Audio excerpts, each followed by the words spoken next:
Hello, everybody, and welcome to So Very Wrong About Games for your very, very last So Very Wrong About Games of 2019. I won't see you till next year, Mark. It's going to be a shame. Next decade, even. We can keep. This is the joke that everyone's doing. It's like, oh, I don't have any time for you this decade. I'll see you in a decade. Gotcha. Then, of course, we have the pedants who are going to show up and point out correctly, albeit correctly, that the decade technically doesn't start in 2020. It starts in 2021. I'm a pedant about a great many things, but I am more than happy to let usage take over in this particular case. Anyway, I am your pedant, Mark Bigney, and with me, as always, is Mike Walker. How you doing, Walker? How you doing, Mark? I'm doing very well. I'm doing very well as well. Thank you for not asking. We have a minor correction this week. We love our corrections here about So Very Wrong About Games. It is our namesake. It is our brand. I complained at length in a very petulant tone about the endgame conditions not of... you, Mark. Surely. I whined like a small child, like a little sooky baby, about the endgame conditions of Mechanica. And this is my fault, really, because I'm the one that read it. It was a joint problem. Friends don't let friends let Walker explain games. It was an error on my part, especially when the rulebook is, say, 10 pages or less, and therefore I can read it during the time that Walker tries to differentiate his left hand from his right. I should have read the rulebook so as to take control of the situation. Anyhow, the endgame conditions of Mechanica do allow for equal turns.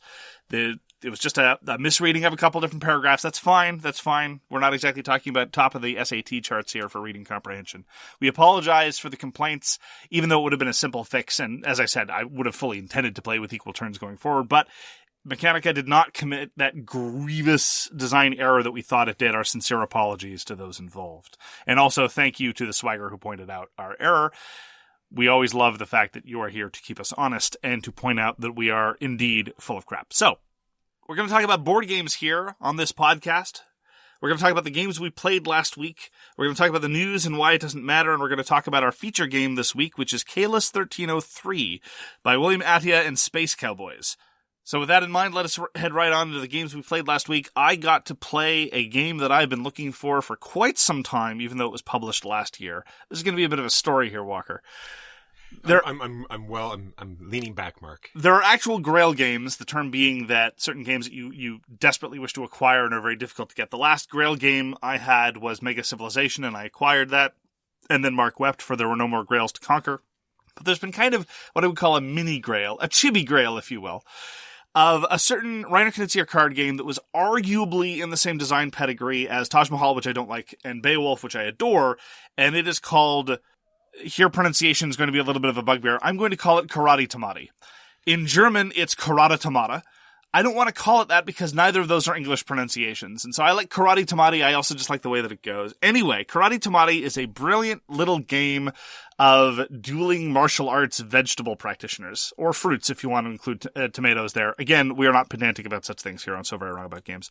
I say it's brilliant, mostly in terms of theme. In terms of execution, it's pretty good. It's enjoyable, it's diverting. It accommodates a very large player count. It plays up to 10 players. I played it this time with 6. It is very much like Beowulf or Taj Mahal, a game of chicken. You keep playing cards to stay in the round, and if you stay in the round long enough, you will get to participate in the divvying up of goods. And if you can't stay in because you don't have the cards, you have to drop out and potentially get nothing. And Karate Tomate is much, much simpler than Beowulf or Taj Mahal. The general line is there's Taj Mahal, Beowulf simplified it, Karate Tomate is a further distillation of that. But I thought it was very diverting. Look, if you've got a large number of people and you want to play a game of chicken, I think Karate Tomate is pretty good. I don't know if you put tomatoes in your chicken, but this is getting very confused. And best of all, in terms of how I managed to acquire my copy, because it wasn't available on any domestic distribution channels and I couldn't find anyone in North America with whom to trade, I actually bought my copy from Rudiger Dorn. Rudiger Dorn was selling a copy of Karate Tomate on the Board Game Geek Marketplace, and if you have an option of buying a Reiner Knizia game from Rudiger Dorn, you take it. Yeah, that's a nice combo. He was charging €5, and the shipping was many, many, many, many times higher than that, and he seemed somewhat confused that I wanted to buy it at all, but I was just like, I love your games, give me Karate Tomate. So it was a marvelous little purchase, and I do not regret it at all. It's not going to set the world on fire, and it's probably not the deepest thing in existence, and the luck of the draw is pretty significant, but I do occasionally enjoy the way Reiner Knizia does chicken, and Karate Tomate is very pleasant and very quick and diverting. Maybe like head fake with the chicken, and then give them the tomato. Well, this is games that we're talking about for the holidays, right? Easy to introduce to families. Can incorporate lots of people, and the segue into that is Telestrations 12-player party pack. Mark, have you ever remembered fondly on your games of Broken Telephone, when you're sitting around in junior and senior kindergarten and you're whispering to your friend as it goes around the circle, this is grown up Broken Telephone. So what it has is it has this nice little pad that you go through every phase, and on the top of the pad, it'll give you instructions on what to do. And essentially what you're doing is everyone has a card at the beginning. You roll a d6 and you write down your secret word. So everyone has a different secret word. And then you draw a little picture of your secret word, and everyone passes their book to the right. And then everyone looks at your picture and they try to make a guess on a new page on what your picture is. And then everyone passes the book to the left, and everyone looks at the guess and they draw their new picture. So it's a back and forth between guess, draw picture, guess, draw picture, as these, 7 or 8 pads go all around the table. And then when it's all done, you get to tell this great story about how your secret word started off as flamethrower, turning into dance party, turning into, it was a fantastic game. And like even 2 of the books are like, both of them came down to martini somehow. So you have 2 books with the same thing going on. It was a fantastic game. 7 people. This thing goes up to 12. It's a great little game. And that is Telestrations. See, there seems to be 2 obvious problems with this. Number 1, there's drawing involved, so I'm automatically out. But number 2, why do we have to choose between them? Why can't we have a flamethrower cocktail dance party? This is the problem. This seems like the obvious solution. Everybody wins. So this is by USAopoly, and the designer is Uncredited. Well then. I know, well then. We have views on that. I know. I played some more of the Shipwreck Arcana. The Shipwreck Arcana is a co-op, I'm going to say logic game, but that's being a little bit generous. Here's the thing about the Shipwreck Arcana. I've now played it about half a dozen times. It's very quick, very accessible. And I commented after playing it the first time that I didn't think it would hold up to things like Hanabi. Hanabi is a brilliant design, and it's really, really good. But the Shipwreck Arcana is definitely more accessible and prettier and faster, and it feels less stressful. And I think one of the reasons why all this is the case is the Shipwreck Arcana is, I'm not going to deploy one of the things that the internet loves to do and that Walker loves to do and say it's not a game. That, first of all, I think it would be an exaggeration. Number 2, I don't like engaging in those kinds of paradigms. But the Shipwreck Arcana, the way I'm going to characterize it is it gives you the illusion of being clever. You know those logic puzzles that aren't really puzzles? It's just a question of going through the motions, but they're nonetheless pleasant because you get to feel like you're solving something even though you're not. Like a bone simple Sudoku, like a Sudoku that even a baby could do. That's kind of the level at which one appreciates the Shipwreck Arcana. And it may sound like I'm being pejorative, and to a certain extent I am. In terms of design quality, the Shipwreck Arcana has some things to make up for. But in terms of the experience of playing it, it's still very nice. Ultimately, what you're doing is you're playing a tile. You have 2 tiles available and 4 different logic conditions that you can play to. And the number of times over the past few games where I've been playing where it was just obvious, where, again, the example being you play this tile if your other tile is 1 higher or 1 lower, and someone plays the highest value tile of that. It's like, well, you know what they have. Or another card that's even more simple that says play this if both your tiles are the same value. Well, you know what they have. And the number of times where it was just a single play leading to an obvious result that was the obvious play, really high, a really high proportion of the time. Not always, but the room for clever play in that environment is really, really narrow. The room for clever deduction or clever induction or clever leaps of faith or clever use of special powers, really narrow. Still really fun. As far as its quality as a game goes, I'm not really sure it's there, but it really does manage to pull off this trick of making you think like you're making good plays, even if those plays are obvious. And that's not nothing. So it's a small box game, it's diverting and it's accessible, so I think it's going to stay in my collection. I'm always going to prefer Hanabi for people who are up to it, but for people who are not up to it and would like something prettier and or faster, I do think the Shipwreck Arcana is worthy, albeit based largely on deception. All right, I mentioned it briefly at the end of the last show. Yellow Yangtze, Direwolf, which is a software publisher, has brought out Yellow Yangtze on Steam. I played quite a few games of it. It's got this great little campaign system that you can go through and explains how the game works. So if you haven't had a chance to try Yellow Yangtze, this is a great way to check it out. It's the digital version by Direwolf. How does the campaign work? Oh, it just gives you like little scenarios like, oh, here's your village and these people are encroaching on it and, you have to, get out all of your pagodas or take away 3 of their pagodas. So it's sort of a way to introduce how you use the game mechanics in order to do certain things and make those the missions of the game as opposed to getting victory points. Cool. Played Marvel Champions the card game. This is the latest LCG from Fantasy Flight. I'm getting a skeptical look from Walker. No, it's not skeptical. I'm just very interested. Oh, you're very interested. It's getting buzz and I have no idea about it whatsoever. Well, this is a game not for me. right? In terms of full disclosure, the theme doesn't do anything for me. And even if I were interested in the theme, the actual execution of the theme is very dodgy. You have situations where, like, Rhino is trying to rob a bank. Fair enough. And he's being confronted by Spider-Man. Fair enough. And Captain Marvel. Wait, what?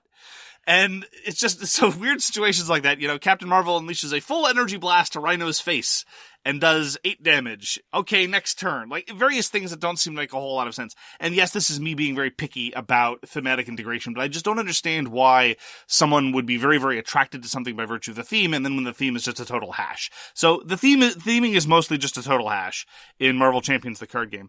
And I haven't played Fantasy Flight's previous co-op LCG. So this is a co-op LCG.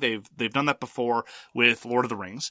And I'm also not entirely convinced as to why you would want a co-op game to be an LCG, because if you're engaging in the joys of deck construction, I don't understand why personally, I don't see the appeal in engaging in deck construction to beat an AI deck. I further don't understand the idea of constructing an AI deck and then constructing the deck to defeat that AI deck. That just seems weirdly self-referential to me in a way that it doesn't leave me to be particularly interested. When I play Shadespire or the Beastgrave, I have to stop saying Shadespire. When I play something like Warhammer Underworlds, or even when I play something like Epic, I'm like, ooh, I'd like to build a different deck to see how that works. But those are competitive experiences, and I expect some sort of dynamic opposition rather than I would like to play against this static AI thing and tinker with the guts underneath it.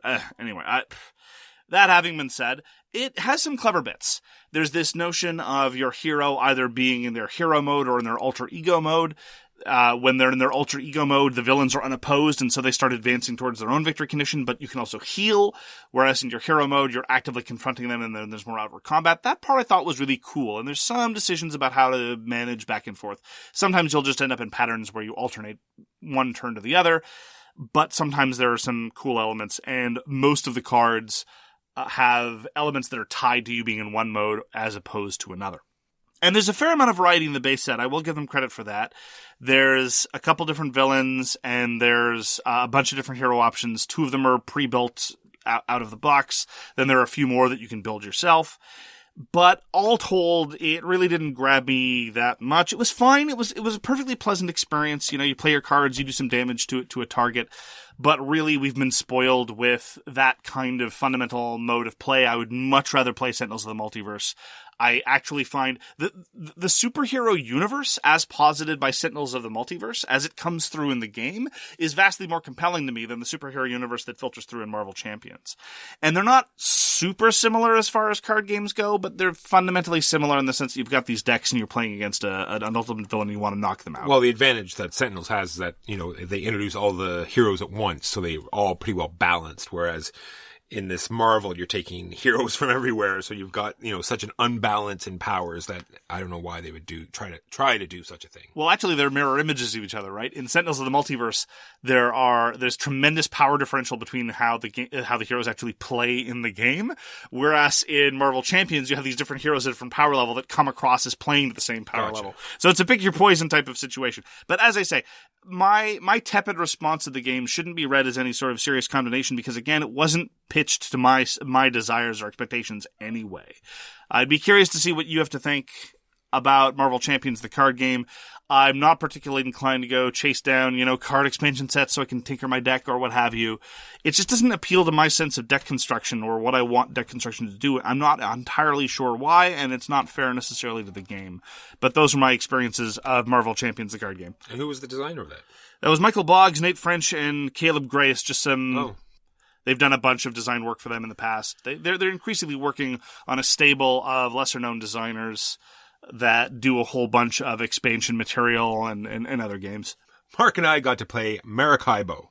It's designed by Alexander Pfister, and it's a new game from the same designer who did Great Western Trail, and it's getting some comparisons to Great Western Trail, which I can see the mechanisms being the same slightly, but I feel that they play totally different, and I do think it's a completely different experience.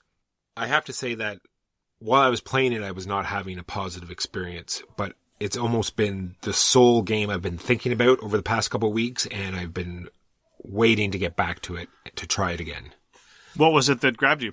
I don't know, just the way the cards interact and they have the adventure that goes along the bottom that plays like the train where they skip spaces, but it has nothing to do with anything else. Like all you're doing is just a straight gain of resources, right? Whereas the train had all sorts of different things you could do with it, right? So of course it is the exact same sort of movement system, but it's a completely different, reward system. And then there's the way the cards interact.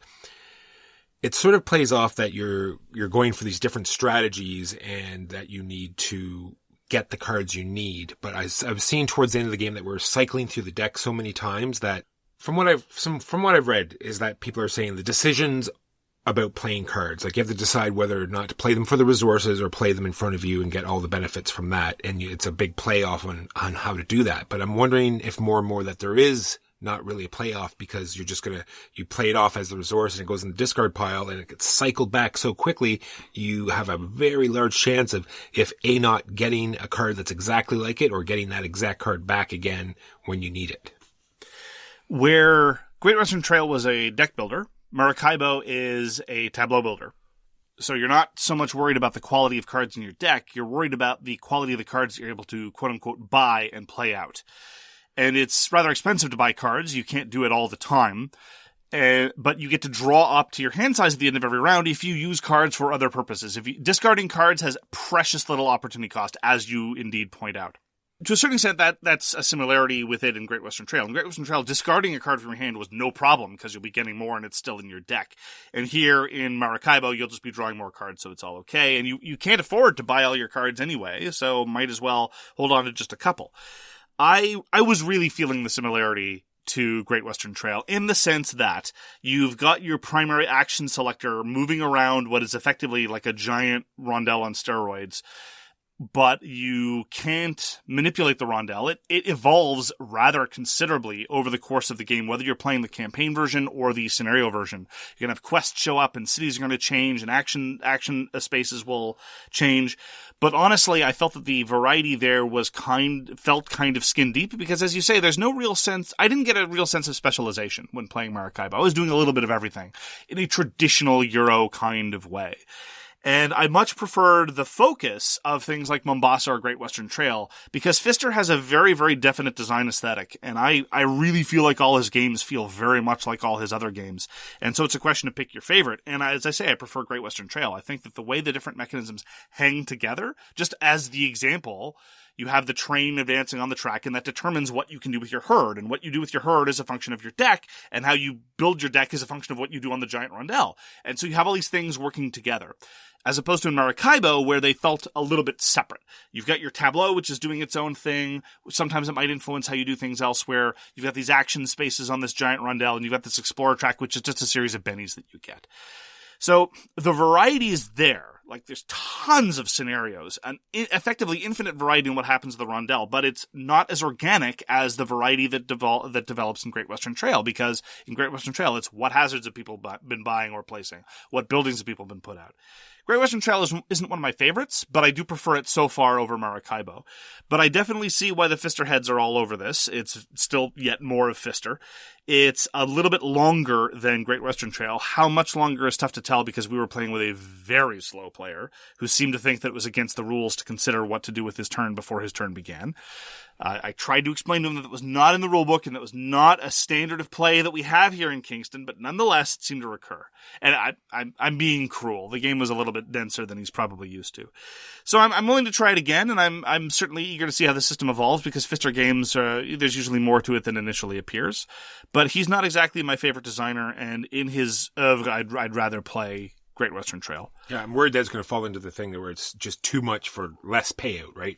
That there's so many different things going on, and what is the actual fun part of this game? Like a lot of people say, collecting this, decent herd and going across and selling them, and getting a cool engine going in Great Western Trail, that's the fun part. Like, I'm trying to figure out what is the fun part in this game.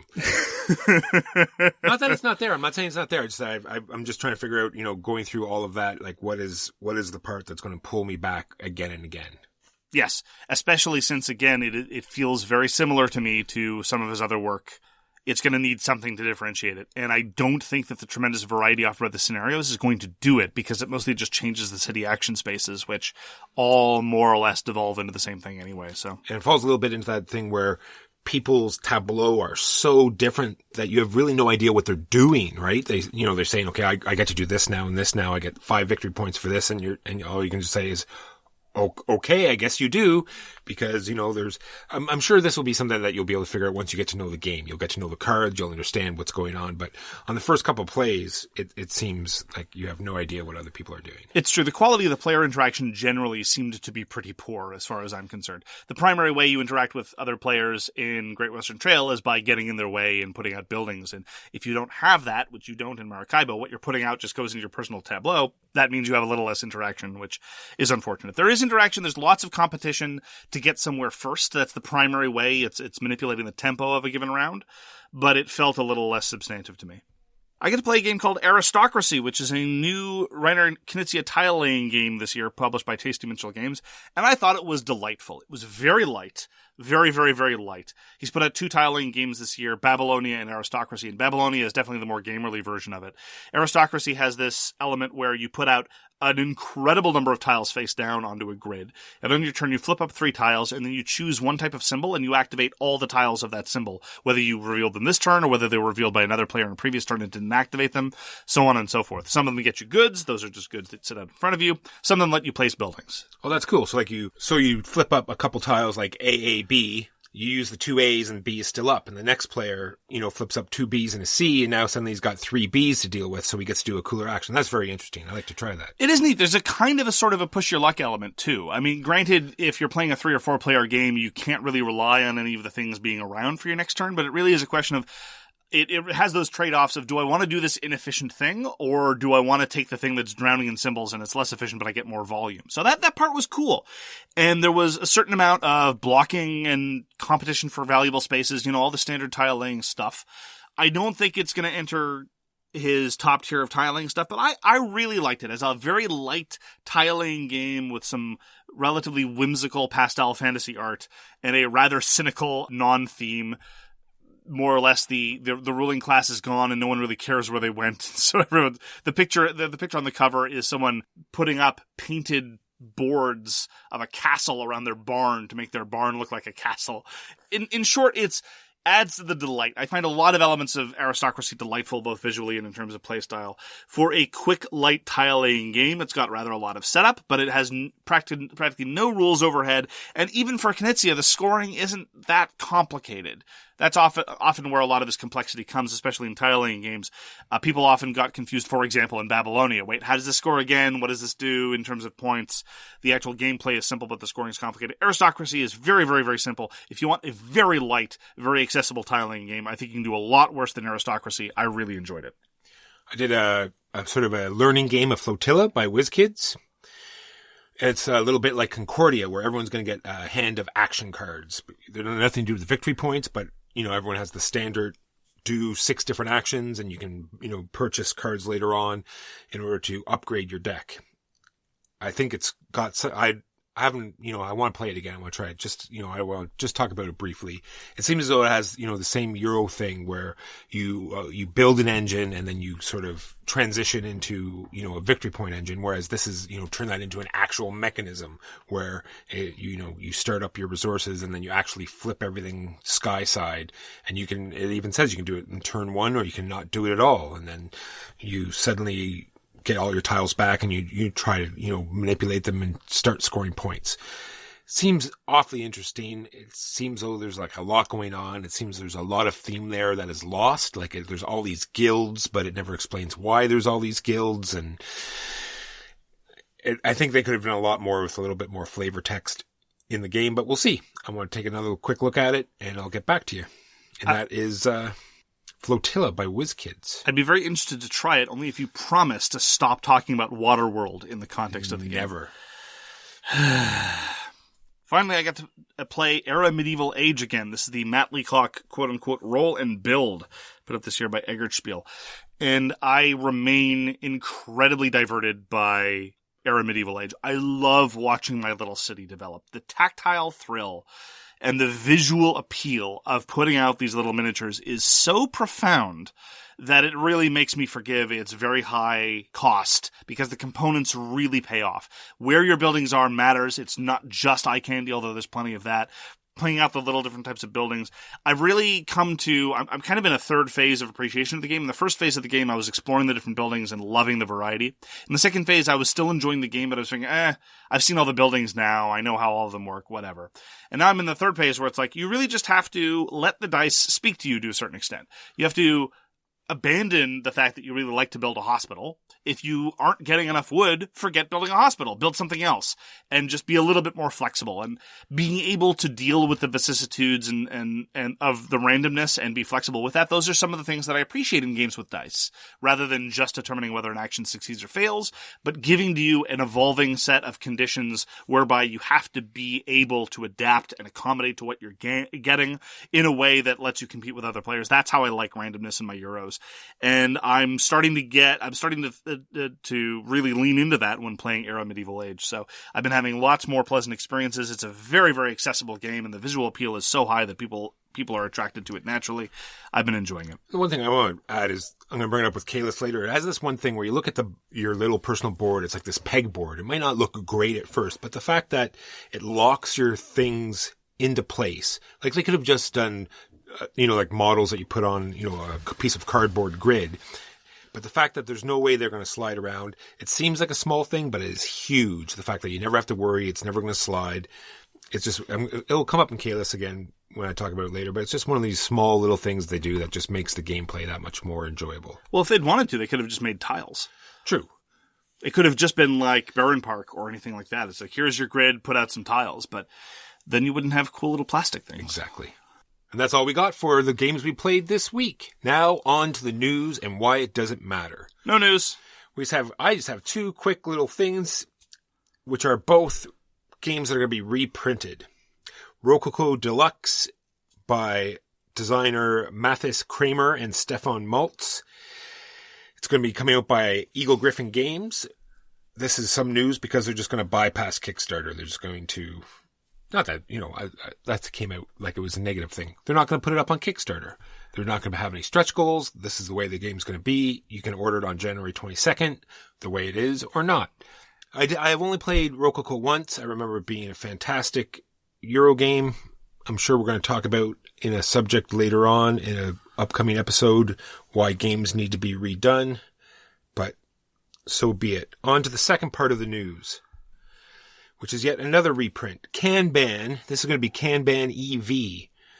So this might not be a direct reprint. I did a little bit of reading on this. Now there's some sort of, these now are electric cars, and it does sound as though they're going to do a little bit of tweaks and changes to it. This one is going to be an updated version of the 2014 release of Kanban Automotive Revolution that came out by Stronghold. This version is going to be put out by EGG Games. Yeah, EGG is pretty much the exclusive distributor now of all the Vital Lacerda stuff. So yeah, this is Lacerda, like you said, and the artwork's going to be Ian O'Toole. I love Ian O'Toole's work, so I'm hoping... I've played Kanban twice. It is one of these giant Euro complicated heavy rule loads game. I love it. It's one of the ones that hardly ever get to the table, because when you want a heavy Euro, it's always going to be... food chain magnet, because it's fantastic. Yeah, legit. So that is the news for this week and why it doesn't matter. On to our feature game of the week, which is Caylus 1303. So here's the timeline. In 2005, Caylus was released by William Attia and Istari Games. And this actually predates some of the other very, very mainstream Euro worker placement games. For example, Agricola was published in 2007. So this was the early days of worker placement when not every game was worker placement. It definitely wasn't the first, but it was one of the first major releases and certainly one of the first major heavy-ish worker placement games. It was followed 2 years later by Caylus Magna Carta in 2007, also the year of Agricola. And we are now in 2019 and we have Caylus 1303. And here's what we have in terms of progression. And this is what I think is really important. This is under the Goldilocks theory of cover art. On the cover of Caylus, we had one frowning man, rather famously. In Caylus Magna Carta, we had three smiling people, which was too much. That was too much happiness, too much joy. And in point of fact, strangely enough, Caylus Magna Carta, one of its greatest weaknesses is that it wasn't mean enough. And so now we have Caylus 1303, which has 2 people featuring neutral expressions. So we've evened out the number of people on the cover and what's on their face. So clearly this is the just right version. I'm sure no one will complain about it whatsoever. The internet has spoken and has finally come to a consensus on one thing, and that is the cover of Caylus 1303. That's what they picked for the universal consensus? That's right. Is now fine. So we can put one thing aside on the internet, and it is now okay. Hold off, Jerusalem. We're going to get to a consensus about this first. Exactly. No, it's not the fact that, they came to it. It's just, it's already done. Done and done. Okay, good to know. So why don't you give us an unhelpful summary about what one does? In Caylus 1303, you are assessing which spaces are most in demand and what spaces are essential for your plan, and how badly are your opponents utilizing their special abilities, and is it time to put an end to it, take their special ability, or rob them of the resource that they are, using to, work their engine. And that's pretty well what you're doing. It's a fantastic worker placement game that's been, boiled down to its purity, and I can't wait to talk about it. Okay. So why don't we talk first about the worker placement itself? Because that, I think, is one of the ways in which Caylus 1303 is heads and shoulders above a lot of other recent releases. Because the way the board develops, the action spaces evolve considerably, but at the same time, every placement feels tight because it's not a pure linear progress of just more spaces available or more workers available, a lot of the way a lot of other worker placement games go. And frequently in many worker placement games that I play, even games that I really like, even some of my favorite worker placement games, my last placements feel a bit sloppy and loose. And it's like, what am I going to do here? I don't care. I guess I'll go here or something. But in Caylus 1303, for a variety of reasons, among them the way the board develops, every placement to me feels consequential, like I'm actually making a significant trade-off, and I'm actually impacting seriously what my opponents are doing. Did you get that sense too? 100%. And part of this, I think, is because of what they've done to workers. And this is the biggest change between Caylus to Caylus 1303. In Caylus, what you did was you had a certain number of workers, but the number of workers wasn't super relevant. It was rarely your cap on actions. Usually what was your cap on actions was the amount of money you had, because every time you placed a worker, you needed to pay some amount of money. Whereas in Caylus 1303, your workers are your currency. And this is different in 2 ways. Number 1, money is gone, and anytime you would have to spend money, instead you spend workers. And number 2, unlike other worker placement games, you don't get all your workers back at the top of every round. This is what we're accustomed to. You've got 5 workers, 6 workers, whatever. That's the number you have. You place them all every round, so there's no reason to hold back on any of your workers. But here in Caylus 1303, your worker income by default is usually relatively low, and so it makes sense to hold back your workers. If there's nothing good available, pass and go and move on with it, because you're not necessarily going to get them back. Yep, and you also can use them as currency to move the provost at the end, which is a mechanism that can stop spaces from activating at all, right? And you can move it up to 3 times, and you're also using workers for that. Like Mark said, there's no normal currency. It's all just done with workers. And not only do you place workers to stop people from using spaces, you also can convert those spaces into worker production for yourself. They go to what you call a lawyer space, and suddenly, everyone's using wood to get victory points and you're not. Well, I'm just going to flip that worker space over, and now it's giving me workers every turn instead. That actually, that choice, that evolution of the economy is one of those subtle things that I didn't really appreciate the first couple times when I played Caylus 1303, because not only are you denying your opponents and denying the economy, the action of a certain space that people were relying on before, but this is a way to encourage people to start using your own buildings. Whenever you build a building, you get to claim ownership over it, and every time someone visits it, they start giving you points. Or rather, you get points from the bank. It's not that they feed you. You take points from the bank. And suddenly you can, if you're clever and if you're careful with it, you can say, oh, well, I have this way to produce wood. Suddenly I'm the only way to get wood in the game, or more or less the only way to get wood in the game. And this dovetails in with what I was talking before about how there's not just a linear progression of the number of buildings. The buildings that you were relying on in turn 1 might not even be around in turn 4, and that really forces people to adapt and the economy to change in sometimes subtle and surprising ways. Yeah, I never actually felt like deprived or depleted of workers, which is interesting, right? Even though, there's this really tight economy, I felt I always had just enough, but was still worried about having enough.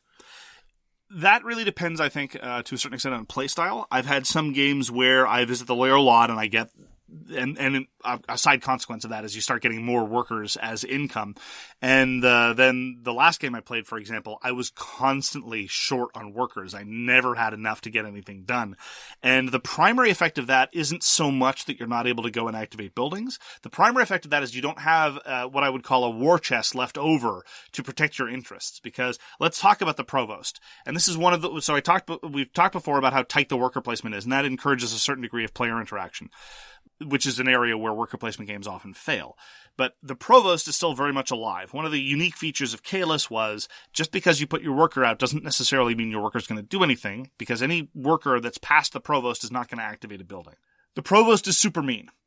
Really, really mean. Caylus is a super mean game, and Caylus 1303 remains very, very mean. Right. Not only is there a space, like a worker space that is going to let you move the provost 2 spaces, but there's also, when everyone passes, they put one of their little buildings on the bridge, and whoever passes first gets the first player marker.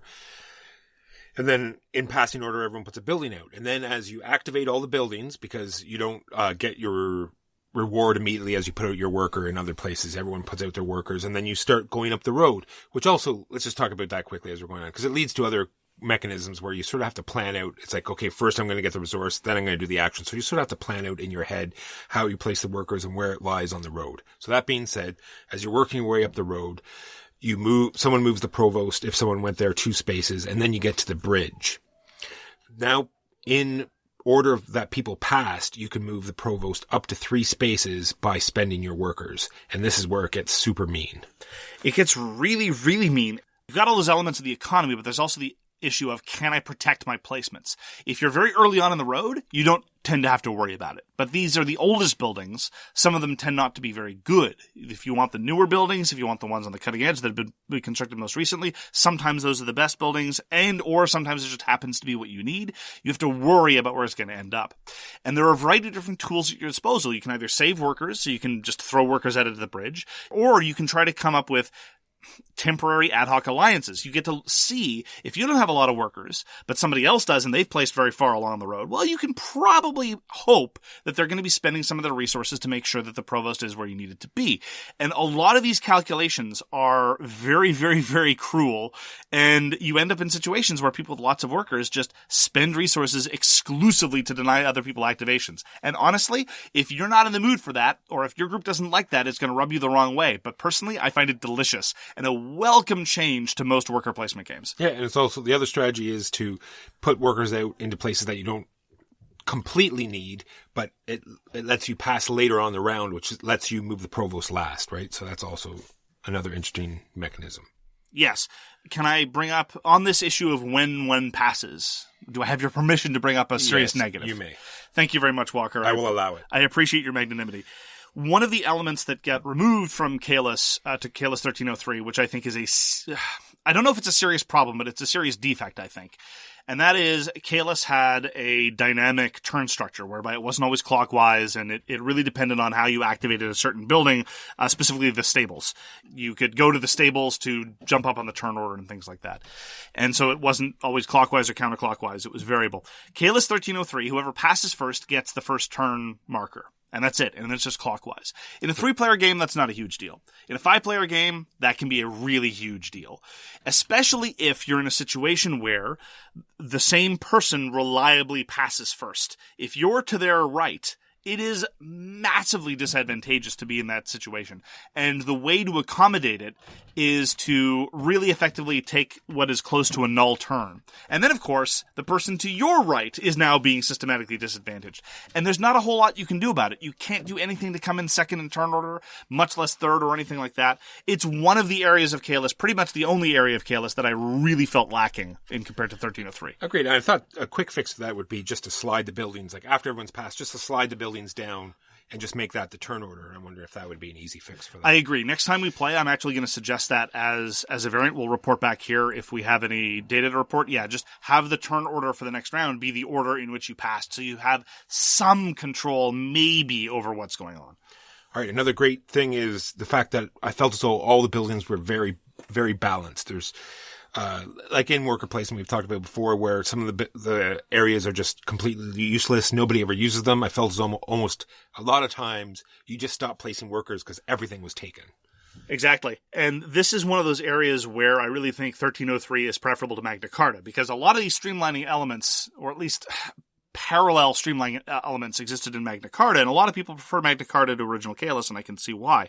But one area that Magna Carta didn't have was the meanness and the cruelty. And one of the reasons why is because in Caylus and Caylus 1303, when you place a worker on somebody else's building, they immediately get a point. And this can be considerable. We're talking about a relatively low score points game. And, a point here, a point there tends to add up.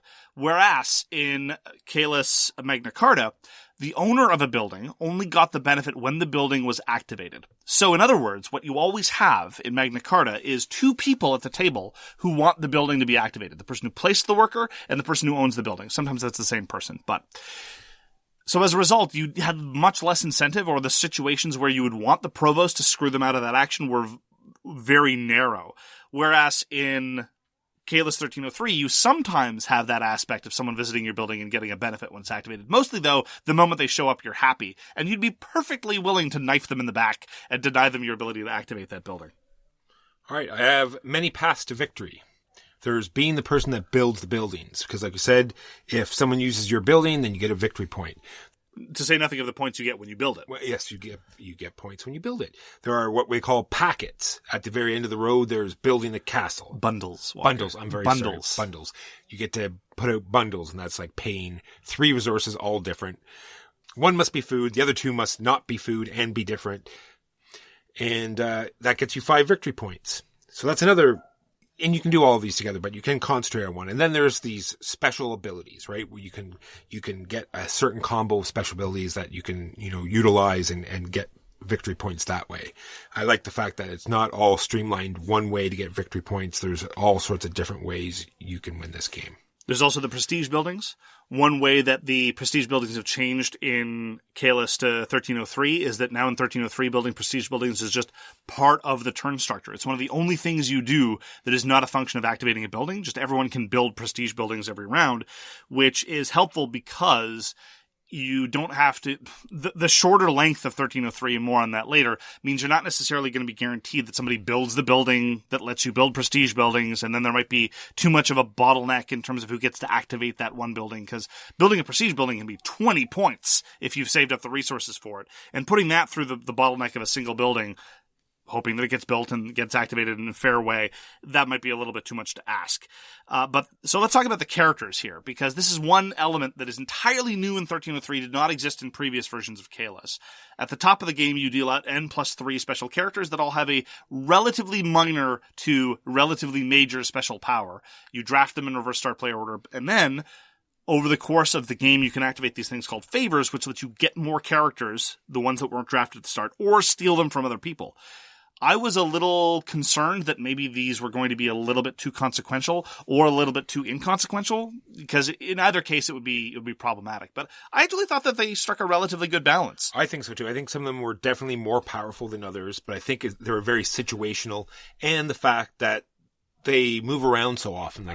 Like I said, if you feel as though someone's utilizing one of those special powers too much, you just throw a bundle out and then you take his power, or vice versa. Or you take, whatever goods they need to activate that power. Yeah, there are a couple different ways to get new special powers. It's the new favor system. In the old version of Caylus, you had 4 different tracks. This is sort of the progenitor or predecessor to tracks on tracks on tracks. They were 4 small tracks, and every time you got a favor, you get to go up one of the tracks.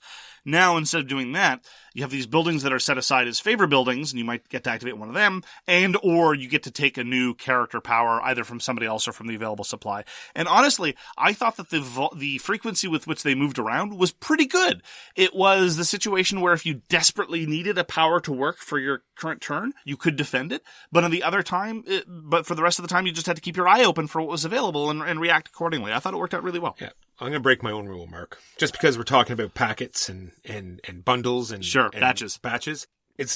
I have a very small bad bad list here. So this is your complaint? This is literally one of two things I have bad. And okay. And since you're talking about the tracks on tracks, is I think I felt while I was playing Caylus, it was the one thing that I sort of missed, right? Because it was one thing you sort of like drove to and had goals for, and doing the batches is a fairly big part of the game, right? Is saving up resources, doing batches. And it was something that you got on top of doing the batch. Like this, you get 5 points and that's pretty well it. But in old Caylus, not only did you get points, but you moved up these tracks and you got stuff.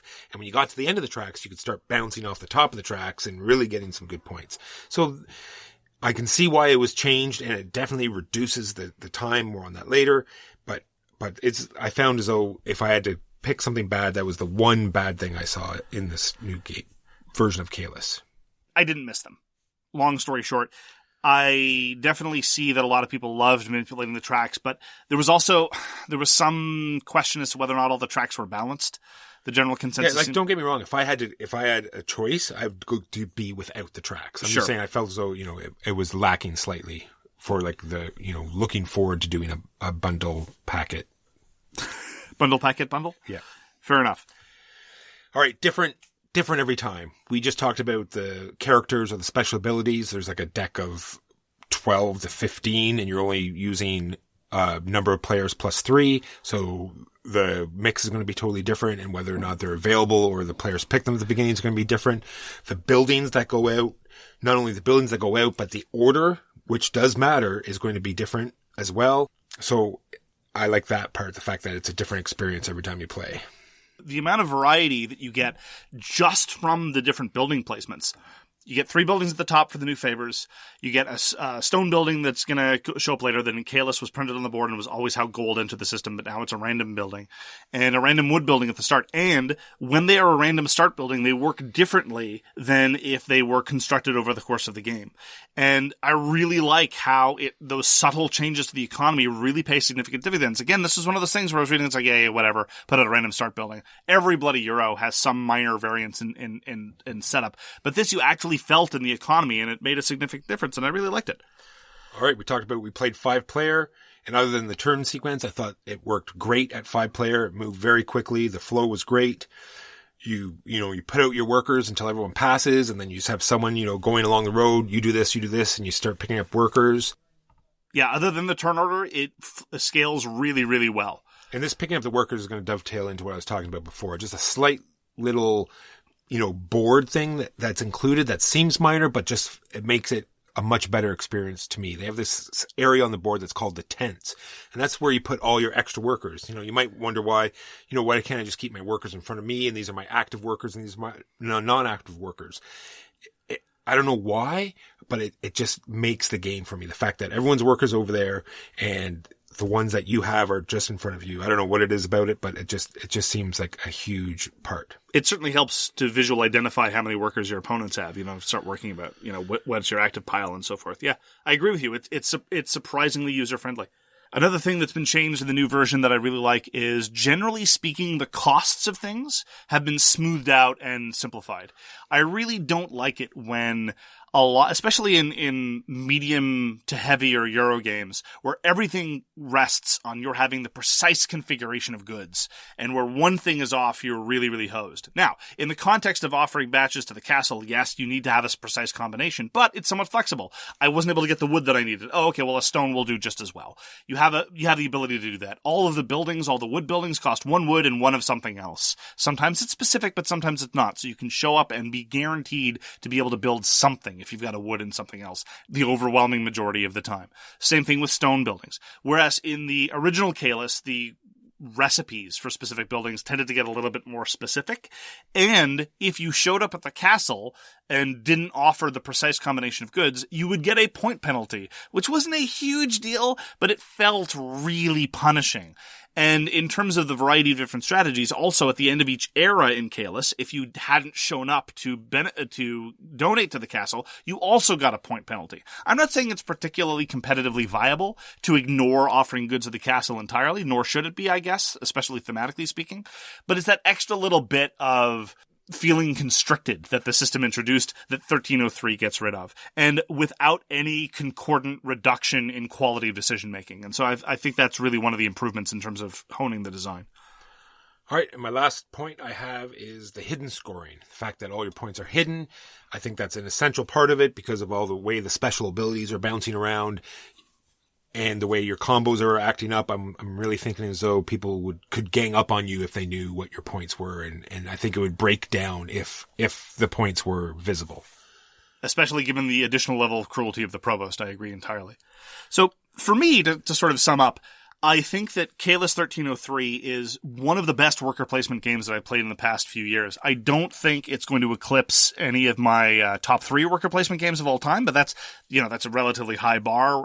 Empire's Age of Discovery, Tribune, Primus, Inter Pares, and Agricola, for what it's worth. But I definitely think it can stand shoulder to shoulder with all the other worker placement games that bring something new to the table, that offer enough variety, that deserve space in rotation. I'm thinking specifically of swag favorites like Dogs of War and A Feast for Odin. I don't know that I'd like it quite as much as A Feast for Odin, but in many ways, I like having both of them in my collection because the ways that Feast for Odin are weak, Caylus 1303 is strong. The direct competition, the meanness, the ability to inflict pain upon your rivals. So, although you don't get this tremendous sandbox that you have in A Feast for Odin, it's nonetheless a direct, very, very tight competitive experience. Well, what I was going to say is I really feel as though if I'm showing someone new to the hobby or new to games what a worker placement is, this is the game I'd show them. This is essentially, really? Yeah, I think this is essentially the worker placement game. It is robbing spaces from people. It is being mean. It is just the essential of what a worker placement is. It's nice and short, easy to teach, and I really feel as though this is the worker placement game for me. Well, actually, we haven't explicitly said it. One of the big ways in which I prefer Caylus 1303 to the original Caylus is precisely its length. The original Caylus, you're talking easily 3 hours, even with people who know what they're doing, depending on player count. Whereas 1303, because of the way the economy develops, because it's a fixed length, unlike the original Caylus, but honestly, whether you tell me that it's a fixed length 9 rounds or whether it's a variable based on all these other things, I don't really care that much. The only times when I really think that the endgame condition is superior is when it's like a race. First to do this thing wins. Something like Antica or even the Settlers games, that I can get behind, and that I think is a more compelling end. But absent that, I don't mind it being a fixed 9 rounds. I think that's fine. I don't know that I'd introduce it to newer players, though, precisely because it's not as simple as a lot of other intro games could be. And number 2, it's really mean. I really appreciate the meanness, but a lot of newer gamers don't necessarily want to be thrown into the deep end, knives out, where everyone's gunning for everybody else. I think you should hurt their feelings right off the beginning. So that way, when the decent games come out, they won't feel so bad. Some people will be ready for it, but I think a lot of other people might be turned off. I also feel this is the original Caylus came out 15 years ago. And like you said, there's all these different versions that have been out. I really feel as though they've taken the essence of all of these, boiled it down to exactly what this game needs to be. I'm really enamored by it. I really like this game. Yeah, me too. I think it's a really, really solid offering. I was not expecting to like it as much as I did, but I think that Atia and Space Cowboys have done a superb job of taking what was good, getting rid of a lot of the cruft, and simultaneously introducing new things that enhance the experience. And doing all 3 of those things at once is very, very challenging, and I think they deserve credit. Yeah, I think more people that reissue these older games, I wish they would do something like this instead of just saying, oh, here is this older game republished again. I wish they would modify it and bring it more up to date, because a lot of these games you can, find them on the secondary market. It's not that big a problem. If you're going to republish a game, I guess a lot of people just want, a newer looking old game, but I really wish they would boil it down and update it like they did with this Caylus 1303. As much as I like offerings like the new Claustrophobia, as much as I like offerings like the new Catan Starfarers, I really think this is the ideal way to do it, the way they did it with 1303. This is a 15-year-old game.